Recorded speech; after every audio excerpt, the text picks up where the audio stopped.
Wire zone অথবা এই ডায়াবলিক্যাল spinning machine, সবকটাই ডিজাইন করা হয়েছে কন্টেস্ট্যান্টদের কঠিন পরীক্ষার মুখে ফেলতে।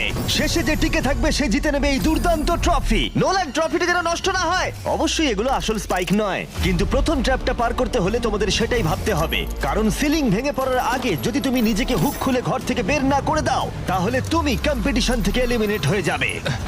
বেরো, স্পাইকগুলো ভেতরে আসছে। দেখা যাক কে প্রথমে বেরোতে পারে। বেরিয়ে এসো, বেরিয়ে এসো, বেরিয়ে এসো, বেরিয়ে যাও। তাড়াতাড়ি করো, তাড়াতাড়ি। চলো চলো চলো, জলদি, তাড়াতাড়ি, সময় শেষ হয়ে আসছে। খেলা শেষ হয়ে গেছে। তোমাদের মধ্যে 49 জন এলিমিনেট হয়ে গেছে আর তোমাদের 51 জন এগিয়ে গেল। আর 4টে ট্র্যাপ বাকি আছে, আর এর পরেরটা তোমরা বিশ্বাস করতে পারবে না।